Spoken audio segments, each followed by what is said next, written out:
Hola, te habla Pablo Dragoto de cienciaydeporte.org.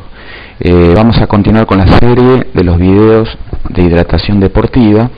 Te recuerdo, si no estás registrado en Ciencia y Deporte, te podés registrar este sitio de educación en ciencia del deporte para todos.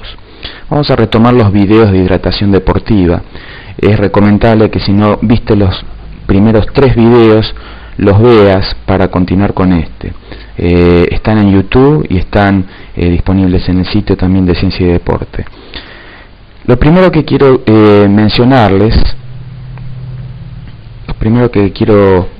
mencionarte es que bueno, hay personas que naturalmente transpiran mucho y otras que transpiran poco, que sudan mucho y otras que sudan poco. Generalmente, como muchas otras cosas, son adaptaciones del cuerpo. Generalmente transpirar mucho es una cosa natural, normal, y también es buena que sea así, de no mediar ninguna patología que generalmente se asocian a trastornos metabólicos, de que el metabolismo se acelera.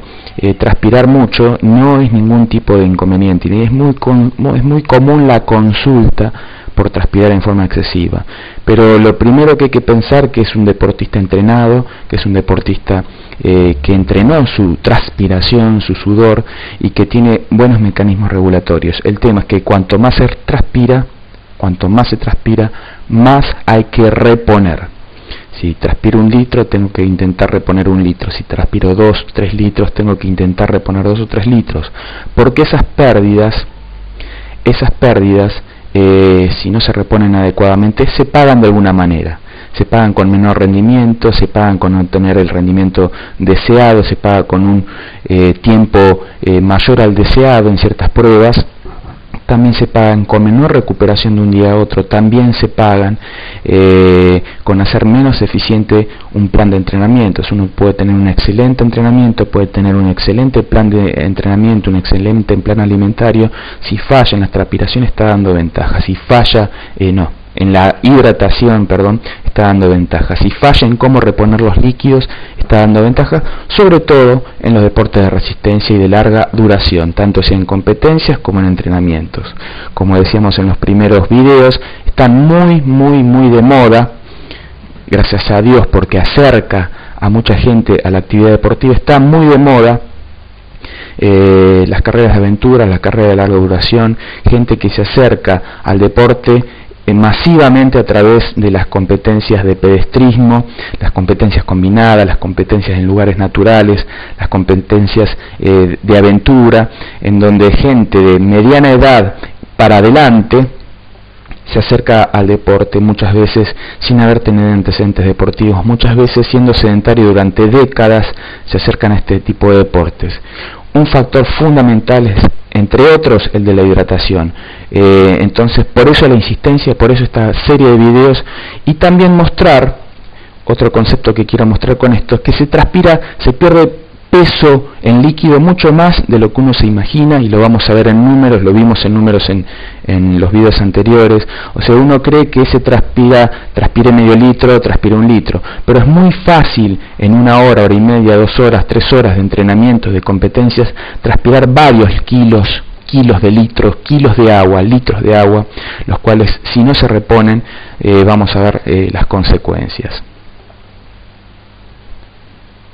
La bebida deportiva más famosa del mundo, la cual hay que destacar una cosa, que ha acercado la ciencia a la gente, la investigación del grupo Gatorade, sin duda, y la información que ha brindado en todos estos años el grupo Gatorade a nivel científico es fabulosa, es extraordinaria.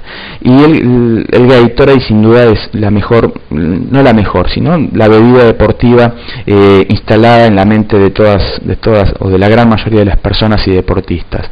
La contra, ¿por qué esta serie de videos? Porque sería mucho más fácil para el médico, sería mucho más fácil para el médico que se dedica al deporte, para los entrenadores, para los instructores, para los deportistas, ir y comprar la bebida deportiva. Y listo, se acabó. Si no es Gatorade, que sea Powerade, o que sea Isostar, o que sea la que sea.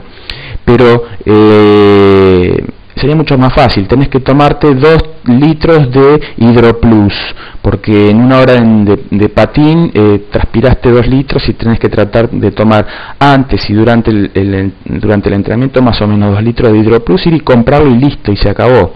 Pero el tema es que son extraordinariamente caras estas bebidas para las necesidades. No es que comprando una botellita de 300 centímetros cúbicos o de 360 voy a tener la hidratación y los minerales y la energía suficiente para 3 horas de entrenamiento o para un partido de tenis.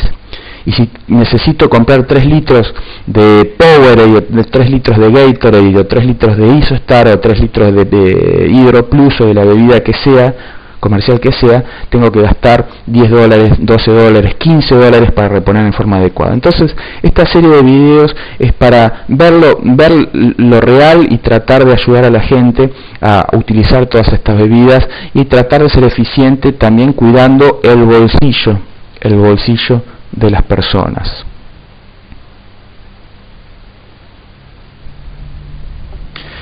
Vamos a ver este cuarto video, lo he denominado hidratación deportiva en números, porque lo que vamos a tratar de hacer es recordar ciertos números. El primer número que quiero que recuerden es este. Vamos a jugar un poquito con el tamaño de las cosas.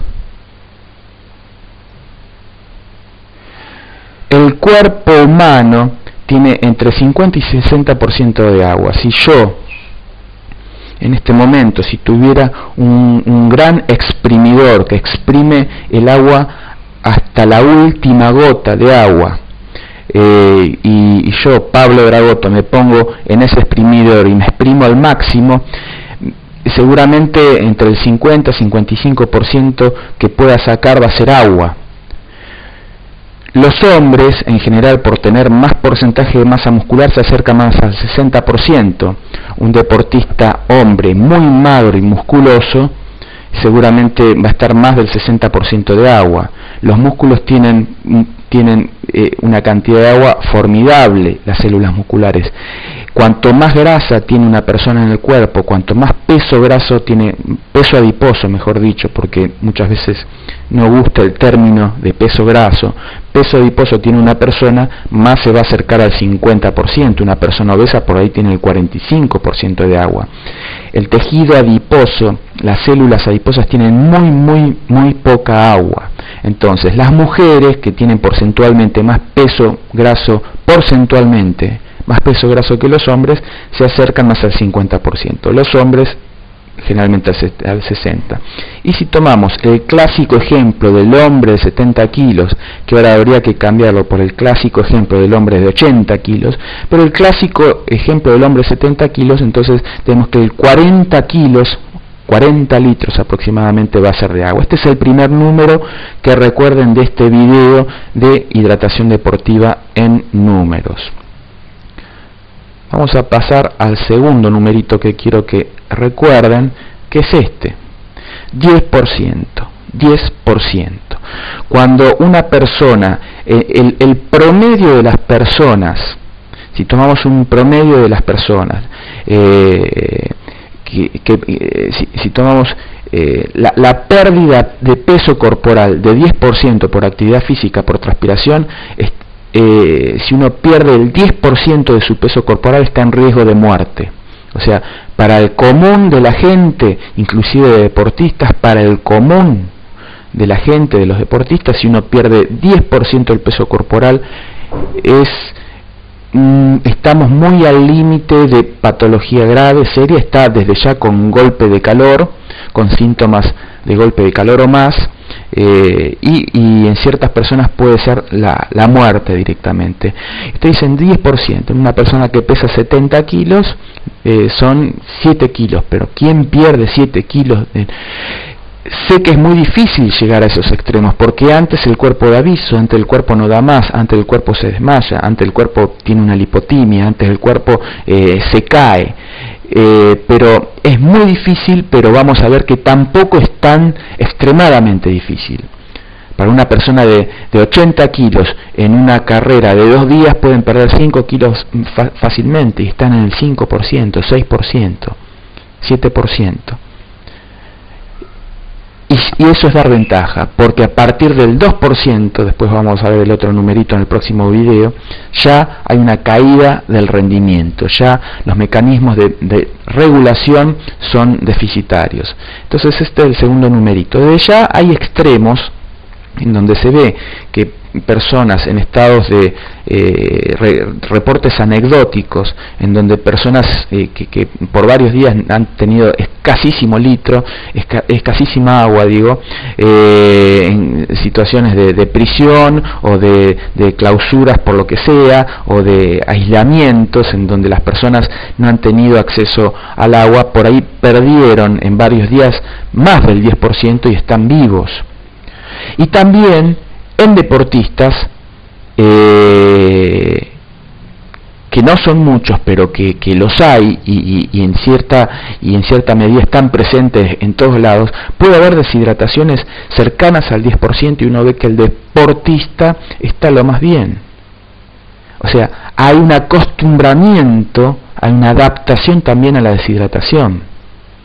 Y esos deportistas son los boxeadores, esos deportistas son los físico-culturistas, esos deportistas son los luchadores, los que realizan reporte de contacto, que tienen categorías por peso, que por ahí en un día se deshidratan 5, 6, 7, 8 kilos y que los recuperan rápidamente, pero uno lo ve con ese grado de deshidratación y que al otro día están compitiendo, o que las pocas horas están compitiendo. O sea, se adaptan a deshidrataciones que en otras personas serían mortales.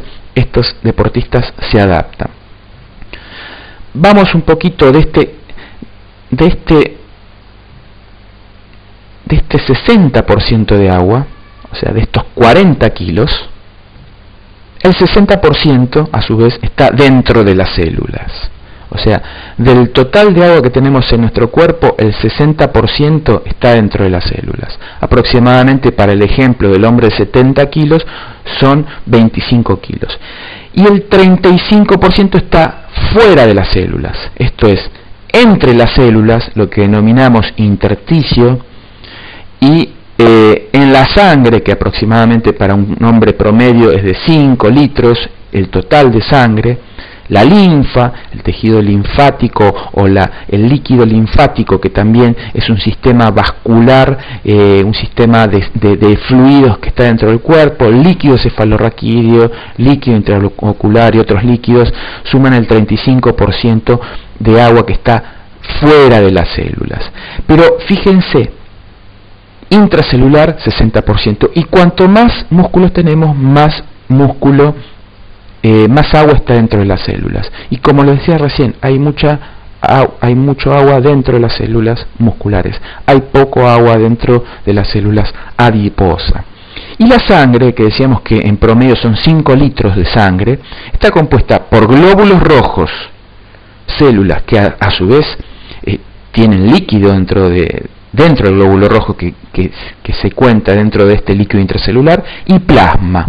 O sea, cuando se saca sangre y se pone en un tubito, se la deja reposar, se ve que los glóbulos rojos van para abajo, el plasma queda arriba, un líquido claro, un poquito turbio, a veces un líquido claro. Ese es el plasma, y el plasma de 3 litros. Y hay que recordar este numerito, porque el plasma, tenemos 3 litros de plasma, y el plasma juega un papel fundamental en lo que es la hidratación, deshidratación reportiva, termorregulación, regulación de la temperatura corporal y rendimiento deportivo. Entre otras cosas, ¿por qué es importante el plasma?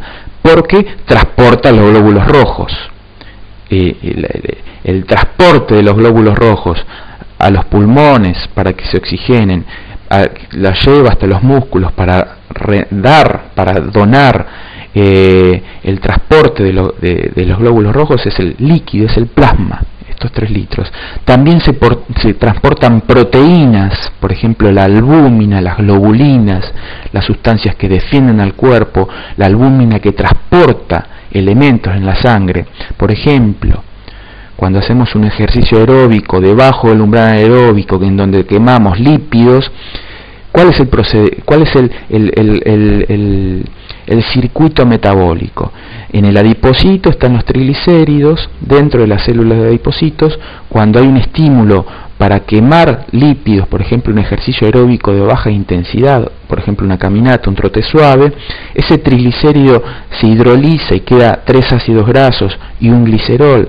Ese ácido graso pasa la membrana del adipocito, llega al capilar, y ahí si no hay albúmina, si hay poca albúmina, o si la albúmina está ocupada por otra sustancia que es transportada por la albúmina, el ácido graso tiene que subirse sí o sí a la albúmina, y la albúmina lo traslada a los músculos.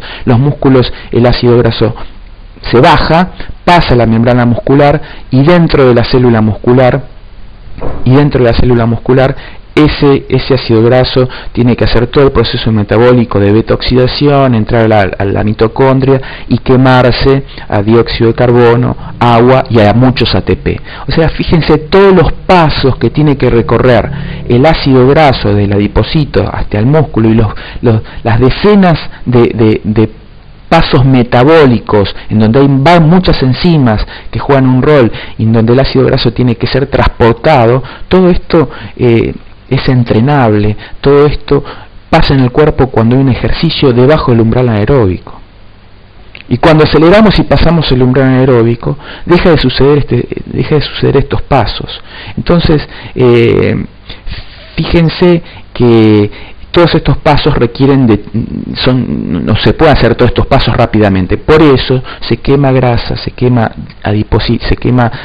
metabolizan los adipocitos, se ayudan a este proceso de lipólisis en ejercicios de baja intensidad. Pero volviendo al tema, porque me fui del tema, todo esto sucede si hay albúmina, o si hay buena cantidad de albúmina, y la albúmina es una proteína que se transporta en el plasma. Nutrientes se transportan en el plasma: hidratos de carbono, lípidos, proteínas, ácidos nucleicos, vitaminas, minerales, llegan a las distintas células del cuerpo gracias al plasma. Y el plasma es básicamente agua, el agua de la sangre. Estos son otros numeritos que quiero que recuerden. Esto también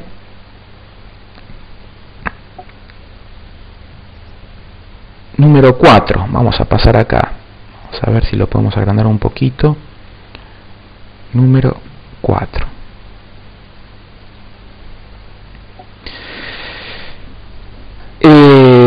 ¿Cómo perdemos líquido? ¿Cómo perdemos líquido? El líquido total que perdemos diariamente, o que perdemos en realidad, en reposo, si estamos todo el día quietos, sin hacer mayor actividad física, sea la que sea, la mayor parte del líquido que perdemos es a través de la orina. O sea, el 60% cuando estamos en reposo del líquido que perdemos es de la orina. El 5% de sudor, o sea, porque vemos que transpiramos un poquito, se nos moja un poco la ropa, y el 30% en algo bastante importante que no nos damos cuenta. Este 30% se denominan pérdidas insensibles. Las pérdidas insensibles es la respiración. Si nosotros nos ponemos un vidrio acá cuando yo estoy hablando, inmediatamente se humedece, es vapor de agua que perdemos en cada respiración. Y pérdidas insensibles en la piel, o sea, en la piel estamos perdiendo constantemente, por más que parece que no transpiramos, parece que no sudamos, pero se pierde constantemente. Fíjense que en reposo la piel y las pérdidas insensibles de piel y respiración se llevan un 30%, las pérdidas de orina 60%, sudor poco. Pero supongamos que soy un deportista que entrena 1 o 2 horas deportes de resistencia, triatlón, remo, duatlón, deportes de resistencia, carreras combinadas, mountain bike, el que sea. Y vamos a agregar algunas cosas acá, que tuvo una consulta muy interesante y de la que hay datos y hemos trabajado con deportistas y que está un poquito de moda y está en los medios por el Dakar, que son los cuatriciclos, son el automovilismo, son el motocross. Las pérdidas por sudor que hay en una competencia de cuatriciclos, las pérdidas por sudor que hay en una competencia de motocross o en entrenamientos de automovilismo son de las más importantes de todos los deportistas, porque en poco tiempo pierden de a litros, de ya se hidratan, pero pierden de a litros. Entonces cuando hay un esfuerzo, se lleva todo el sudor. Cuando hay un esfuerzo importante, la sangre, este plasma que hablábamos, esta sangre se redistribuye. Cuando hay un esfuerzo, la sangre va hacia los músculos y va hacia la piel, y cuanto más calor hace y cuanto más fuerte es el esfuerzo, va más hacia los músculos y va más hacia la piel. A la piel para producir sudor, porque el sudor cuando se evapora es lo que enfría la piel y lo que colabora con mantener la temperatura baja. Y cuanto más esfuerzo hacemos muscular, más sangre va a la piel y menos sangre va a los riñones. Menos plasma va a los riñones y los riñones sufren falta de una buena irrigación. Entonces, de 60 mililitros, de 2 o 3 litros de orina que puede producir una persona normal en reposo, pasa a producir medio litro de orina.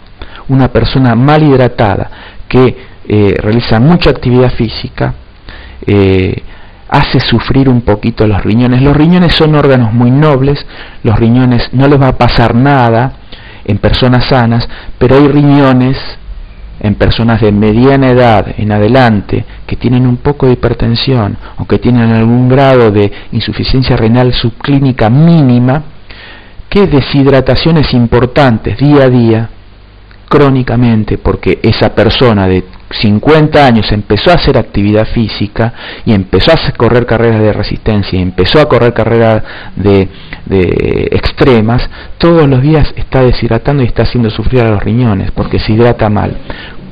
¿Cómo se revierte eso? Hidratándose bien, simplemente así.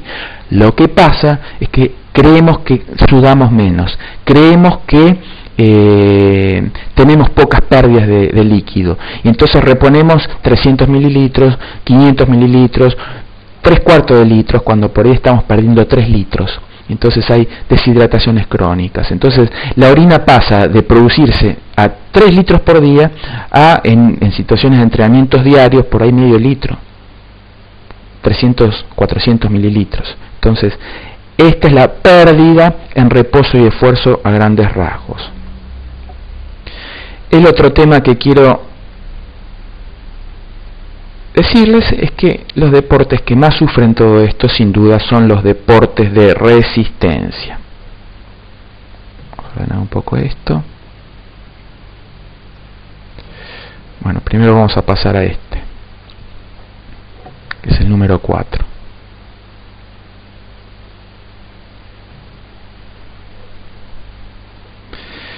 ¿Y de qué depende el sudor? ¿Cuáles son los factores? Y esto es como para grabarlo, acá no hay ningún número, pero ¿de qué depende el sudor? Desde ya de la temperatura y humedad del ambiente. Voy a hacer una actividad física, cuanto más calor y más húmedo esté el ambiente, más voy a transpirar. Cuanto más humedad, más difícil es, cuanto más humedad hay, más difícil es que se evapore el agua, el sudor. Si no hay evaporación, no hay cuando se evapora, si no hay evaporación, no hay ese enfriamiento en la superficie de la piel. Si el ambiente está seco y hay un viento importante, fácilmente, por ambiente seco y por el viento, fácilmente se evapora y fácilmente, entonces colabora bastante. Si no hay viento y el ambiente es húmedo, es muy difícil evaporar. Se transpira, uno se moja todo y no cumple su efecto de al evaporarse enfriar la piel y ayudar a la termorregulación, y ni hablar la temperatura. Y cuando se combinan mucha temperatura y mucha humedad, en países como en Argentina, yo vivo en Mar del Plata, es un ambiente templado. En el verano, ahora que es verano, hace mucho calor, hay humedad y es complicado 10 meses el ambiente es templado y no hay grandes problemas con la temperatura y humedad. Pero si viajamos 400 kilómetros para arriba, para el norte, en Buenos Aires, en La Plata, en el centro de la provincia de Buenos Aires, hay cada vez más temperatura y humedad. Si nos vamos más para arriba, Paraguay, Bolivia, al norte de Chile, Perú, Colombia, Venezuela, el tema de la temperatura y humedad es cada vez más importante. Y yo pensaba hasta hace poco que estos deportes de resistencia extrema, de ultra resistencia, en donde la maratón clásica de 42 kilómetros pasa a ser simplemente un paso para luego hacer carrera de 2 días, de 30 kilómetros, de 3 días, carrera de 100 kilómetros durante 3 días, el cruce de los Andes, carreras de 7 días, viajar a hacer carreras de las grandes, las ultramaratones, los deportes combinados, donde se hacen distintas disciplinas, pero en donde son varias horas de competencia por día y son varios días de competencia. Pensaba, hasta hace poco, que esto se daba nada más que en países en donde hacía poco calor. Y en realidad ahora tengo familiares en Paraguay que corren maratones. Yo tengo mucha familia en Paraguay y viajé muchas veces durante toda mi infancia a Paraguay y cómo hacen para entrenar. Entonces, y de ahí para arriba en los países tropicales, en donde veo que todas estas disciplinas de ultra resistencia cada vez más, entonces más todavía, más importante en los países, en las regiones tropicales, hay que cuidar el tema de la hidratación. Es fundamental para tener un buen rendimiento, para que el entrenamiento sea eficiente. Si todos los días tengo el mejor plan de entrenamiento, si todos los días tengo el mejor descanso, si todos los días tengo la mejor alimentación, si todos los días tengo las mejores vitaminas, pero me hidrato mal, estoy dando ventaja, porque la falta de hidratación o la deshidratación crónica hace que mi recuperación día a día sea más lenta. Si mi recuperación día a día es más lenta, estoy perdiendo eficiencia en la adaptación, estoy perdiendo eficiencia en el entrenamiento que estoy teniendo, estoy dando ventaja simplemente por no tomar la cantidad de líquido suficiente. Entonces, transpiro más cuanto más húmedo y más calor hace, transpiro más cuanto más rápido o más intenso es el ejercicio, ritmo metabólico es eso. Transpiro un poco caminando, transpiro más trotando, transpiro más corriendo por unidad de tiempo. O sea, cuanto más intenso es el ejercicio, más transpiración, más transpiro y más pierdo por unidad de tiempo. Esto es importante aclararlo, aunque parezca obvio, por ahí surgen dudas y hay personas que dicen, bueno, transpiraré más trotando que corriendo. Sin duda que es así. Y transpira el cuerpo más grande, cuanto más grande somos, más transpiramos. Pero acá hay que hacer una aclaración. Si ustedes ven los primeros videos en donde mi hijo Santiago corría conmigo, en donde salimos a correr 30 minutos al mismo ritmo, en esos 30 minutos mi hijo Santiago perdió medio kilo de peso. Yo perdí 800 gramos, o sea 0,8. Yo sin duda soy más grande, transpiré más. Pero si dividimos esos 500 mililitros que perdió él por 42 kilos o por 43 kilos, que es lo que pesa, y por otro lado dividimos mis 800 mililitros por mis 90 y pico de kilos, vamos a ver que por unidad de kilo él transpiró más. El cuerpo más chico transpira más por unidad de kilo, el cuerpo más grande, aunque transpire más en cantidad absoluta, transpira menos por unidad de kilo, relativizando por kilo de peso. Eso por un lado. Por otro lado, hay que tener en cuenta que en cuanto el cuerpo es más grande, la relación entre kilos y superficie corporal es menor. Un cuerpo chiquito, por ejemplo, supongamos que esto tenga un volumen de 200 mililitros o 200, que mi mano pese 200 gramos, tiene una determinada superficie de contacto con el exterior, que es la que me va a dar la transpiración. Cuanto más superficie de contacto tengo en relación a los kilos de peso, más eficiente es la transpiración. Entonces, pero si yo tengo una pelota así y divido la superficie por los kilos de la pelota, vamos a ver que en forma relativa, cuanto más chico es el cuerpo, más superficie corporal proporcional tiene en contacto para transpirar. Cuanto más grande, menos superficie de contacto tienen con el exterior los kilos de ese volumen. Por eso es que los obesos tienen más dificultad para transpirar. Por eso es que el clásico que ya les comenté en los videos anteriores, los niños prepúberes no tienen maduros sus mecanismos de transpiración. Si ese niño encima es sedentario, tiene más complicación para transpirar. ¿Por qué? Porque la transpiración, la sudoración se entrena.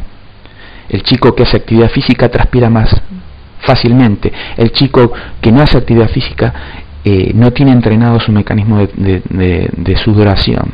Y si encima es obeso, es muy fácil que caiga en golpes de calor. O sea, los chicos que están más de ventaja son los prepúberes, porque no tienen maduro su mecanismo de transpiración, el chico que es sedentario y el chico obeso. Entonces a ese chico que es sedentario, obeso y que es prepúber, un profesor de educación física no puede exigirle una vez al año hacer una prueba de 1000 metros para medir su resistencia y llenar una planilla. Es muy común esto, o pedirle el test de Cooper a chicos que tienen un estímulo por semana de actividad física, que no hacen ningún otro deporte, que sabemos que se pasan horas enfrente de una computadora, que sabemos que en forma evidente tienen sobrepeso, que no hacen actividad física, que son prepúberes. No podemos 1 o 2 veces por año exigirle pruebas de resistencia, porque no las toleran, se sienten mal, les va a doler la cabeza, pueden vomitar, pueden desvanecerse, pueden ponerse blancos o morados, y van a odiar la actividad física, van a odiar la educación física. Entonces es el grupo más vulnerable al golpe de calor. El otro grupo vulnerable son los sedentarios, los adultos obesos que hace mucho tiempo que no hacen actividad física y que se largan a estos deportes de resistencia de un día a otro, y por ahí no siguen la progresión lógica